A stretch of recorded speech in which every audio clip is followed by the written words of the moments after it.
Hey guys, welcome back to JD Mods. Today we are working on my 1993 Lexus GS300. This of course is my 2JZ 6-speed swap GS300. And today we are installing a Walbro 450 fuel pump. So as some of these subscribers might know, this car already has a Walbro 450 fuel pump. But a few things, I don't know if the original fuel pump I bought was authentic or if it was a off-brand one, and I got an authentic one this time for sure. It says right on it TI Automotive and the part number, made in the USA. So I have a genuine Walbro 450 fuel pump. And the other issue is I was having problems with the relay and the wiring going to the fuel pump. I think once last year I blew the fuse going to it, it actually melted. And a couple times this year I would have issues with the relay like sticking or something. So I'm going to be doing the wiring as per the book to make sure I have the proper gauge and amps going to the fuel pump and that I'm not going to have any issues with my car. Alright, so here's a few things that I've purchased for this install. Of course we have my Walbro 450 fuel pump. This is the box that came in from TI Automotive. And the part number I got is right there. Engine 274. There's two different part numbers, but that's the one I purchased. We also have a few accessories. I got a little installation kit that's meant for a naturally aspirated Toyota Supra. It's a Walbro 400 1168 is the part number. And that came with some wiring connectors, some hose clamps, a filter, and then some crimping accessories as well. I got some heat shrink butt connectors from 12 to 10 gauge. These are really cool. You crimp them and then you heat shrink them. I got this little wire through bulkhead fitting if I need it, if the stock sending unit doesn't work. I have a 40 amp relay and connector and a spool of 10 gauge wire as well as some 14 gauge wire. Let's get started. Here's a little diagram I drew up to get started. If you want to pause it, this is basically what we're going to be doing in today's video step by step. My battery is in the trunk, so we're going to be running some 10 gauge wire to the 40 amp relay in the trunk, grounding with a 10 gauge wire in the trunk, and then connecting the relay to the Walbro 450 with a 10 gauge wire, and then we're sending my ECU fuel pump signal all the way to the relay in the trunk. This is different than how I'm doing it now, and I'll show you why. Before installing the new fuel pump, let me show you guys what the setup looks like right now, and why I want to redo it. So right now what I have is my ECU Masters EMU is the ECU that I'm running, but I couldn't get it to work with the priming settings. I would lose fuel pressure and then my car wouldn't start. So what I did is I ran power and ground to a toggle switch, this one right here.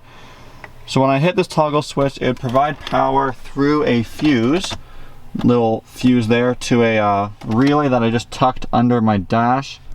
You can kind of see it in the back there with all the green wires coming out of it.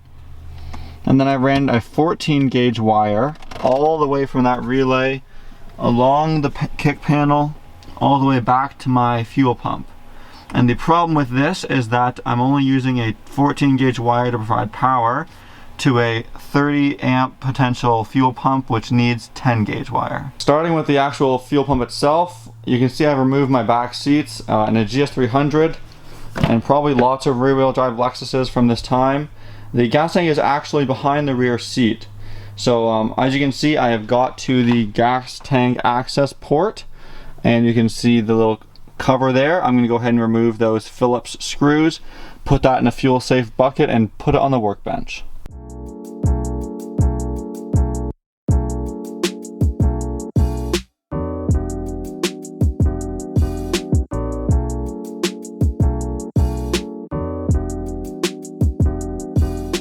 So I've got the fuel pump and hanger assembly out of the car now, and I'll show you guys some of the main reasons I want to redo this. So you can see the old fuel pump here. I kind of just like splice it with these blade connectors into the old wires. and clearly didn't use the proper type of heat shrink because you can see the gas eroded it right there. So we're going to make sure to do it properly this time with the correct gasoline safe wires and heat shrink and the proper gauge wiring as well. Alright, so let's take some of this apart. I'm going to cut off the old zip tie. I do think that this pump is still good, but I am going to replace it while I'm in here and just keep this one as a spare. So if you had a stock pump, of course, the process would be very similar. Of course, it'd just be stock, wiring, and pump. You just want to basically cut off all the wires going to the pump. There's a little piece of fuel line here. That's one I installed previously, and I will be reusing it. It is important to use 50 psi rated fuel line rather than the fuel carb rated line, which you can actually still buy at a lot of stores. That's only rated for about 10 psi. You want to make sure to get the fuel injected hose rated for 50 or more psi. On this Lexus, you can see the ground cable goes directly from the pump to the bracket and then grounds to the chassis from there. So I'm just going to cut the wire right in the middle. Alright, there's our old Walbro 450 removed. Let's go ahead and install a new one. So to install the new pump, we're going to start by attaching the filter to the body of the pump itself. Just kind of clips on just like that. I believe that's as far as it goes. Let me push down on the desk to make sure it's fully seated. Alright, so once I pushed down on the desk, I made sure that that was fully seated on the body of the pump. Now we'll go ahead and slide it onto the hanger. Before doing that, I will grab a piece of hose to connect the pump to the metal body. I'm going to be using this 5/16 Daco 50 psi rated fuel line, and we're going to use these little hose cutters to do that. Cut a nice square end like this, and it only needs to be about 2 inches long. I'll use my old hose to measure as reference. Cut it right there.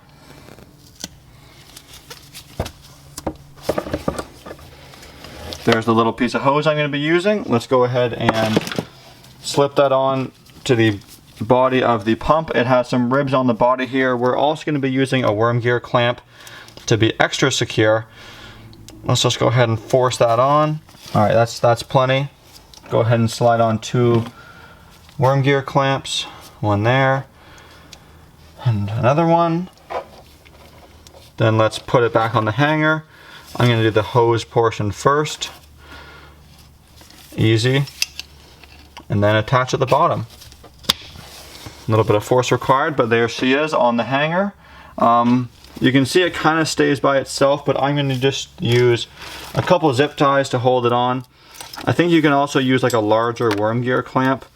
I don't really have any this big, and the zip ties work quite well, and I know they won't degrade in the gas. So there's one. I'm going to go ahead and add 2 more, and then we'll do the wiring.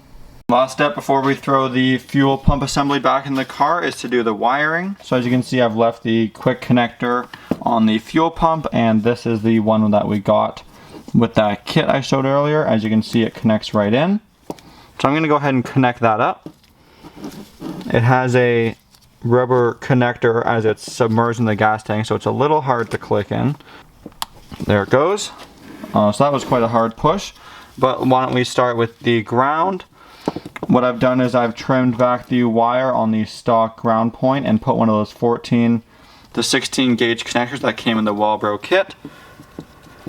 And now I'm going to quite simply just put the other end of the connector on the ground wire, get my crimpers, and make sure to do a nice good job crimping those 2 wires. It'd really suck if this came undone while it was inside my fuel tank. Looks like we're good there. And before we do the other one, why don't we just heat shrink this one in right here. So it turns out that the butt connectors that come with the Walbro kit are not shrink wrap, kind of like these ones over here are. Unfortunately, the shrink wrap ones I got are 10 to 12 gauge, and I need some smaller ones. So in a perfect world, I would have used shrink wrap for this, but considering that these came with the Walbro kit, I think it will be okay. So let's go ahead and do the power wire now, which is the one that's passed through the bulkhead here. So I'm just going to do the same thing, put it in the other end of the butt connector that I've started on the factory wiring, and just go ahead and crimp it on nice and securely, because we don't want this popping off and wrecking our engine because we lost fuel pressure. Alright. Give it a light duty tug test, and now we are ready to dump this back in the car. Before I toss this back in my car, I've decided to tidy up the wiring a little bit. I didn't really think about it until I went to put it in the car, but I wouldn't want all this loose wiring to get caught up on the fuel sender unit or something. So I'm just going to run a couple of quick zip ties kind of along the fuel feed line, just kind of retain these wires just a hair. I don't want to make it too tight and fight myself putting the wiring in, but I don't want it to be flopping around either. That's a lot tidier, and now I'm ready to install it. We'll just hook it in the gas tank. You want to make sure it sits right at the bottom of where it has to go, or else your fuel gauge will be incorrect and you'll only be at a quarter tank and you'll run out of gas. Ask me how I know. And before you bolt it on, run the fuel line. Okay, fuel line's run. Put the studs through the holes. Okay, tighten everything down.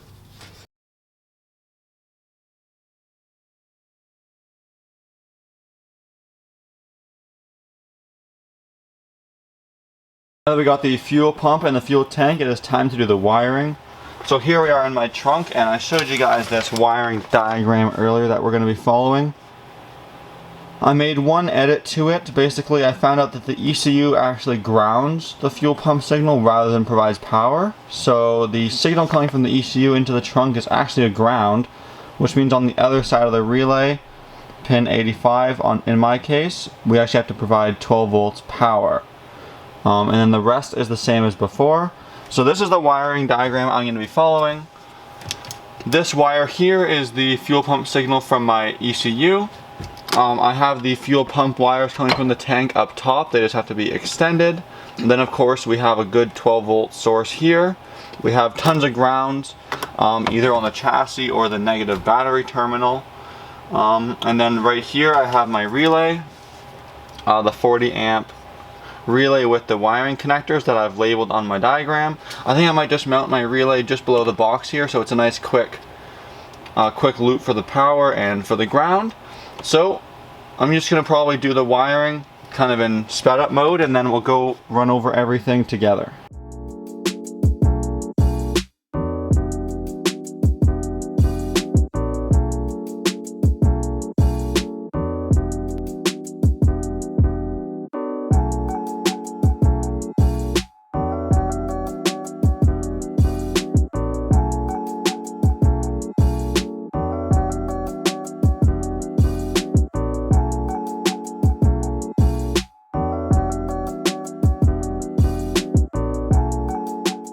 Here's the wiring all done. Let me run through it quickly. It looks a lot better than before. Basically coming down the right hand side, I have my fuel pump, power, and ground, the two black little wires. The ground goes right into the negative terminal of my battery. Then the positive comes up here to the yellow wire on my fuel pump relay. Sorry, I don't know the numbers off the top of my head. Just refer back to that diagram if you'd like.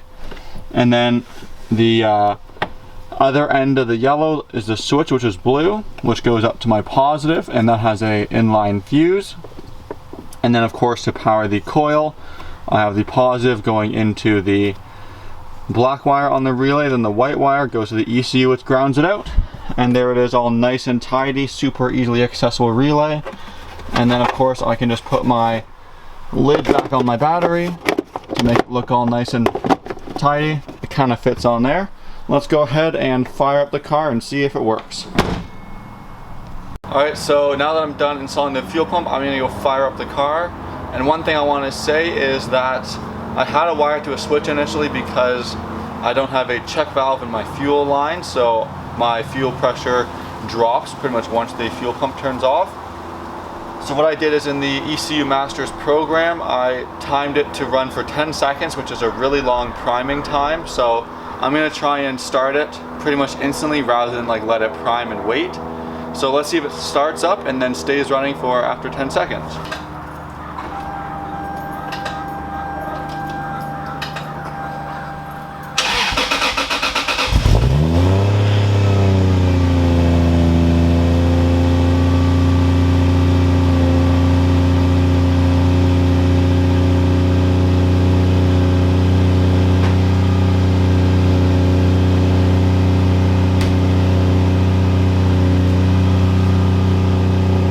Looks like we're good. Let's go ahead and take a look at my fuel pressure regulator.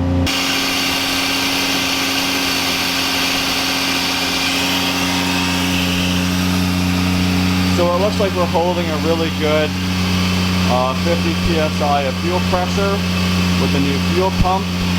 Seems like my wiring has worked very well. I'm going to keep an eye on it, make sure none of the wires get hot. Let's go back inside the car so you guys can hear what the Walbro 450 sounds like. We'll even go in the back seat. I'm not sure if you guys can hear it. It's a little bit of a high-pitched whine noise, but it's not too bad. Well, I shut my car off so you can actually hear the outro. Basically, it worked very well. None of the wires seemed to get very hot. It held 50 psi of base pressure, and was even a lot quieter than before, maybe because the wiring is proper. So hopefully this video provided some help for some of you guys. Hope you learned a few things and enjoyed watching me work on my GS300. Unfortunately, this car is pretty much done for the season right now without many plans for this winter. Moving on to a few other topics, I just got my K20 Insight out of storage. This is my winter car. Has a few things it needs. Unfortunately, the alternator seized up while sitting over the winter. The rear right tire is completely seized. You can see driving it into the garage, it was just dragging on the ground. This is my next job for the next week or two. Not sure if I'm going to film it or just get it done and get my winter car on the road before the snow flies. But of course, the main project for this winter is my FD RX-7. If you aren't a If you aren't a subscriber to the channel, please consider subscribing. Check out some of the introduction videos on this car. I'm going to be doing lots of work to it this winter, including rebuilding the 13B REW, which is sitting right there. Got a ceiling full of parts to install, which is quite exciting. So I'm really looking forward to this project, but that does not mean I am falling out of love of my GS300. This is my first modified car. I'm planning on some pretty cool upgrades and just like refreshments of this car once everything else is done, but I'm really happy to get the fuel pump wired in properly. So thanks for watching. As always, please like, comment, and subscribe.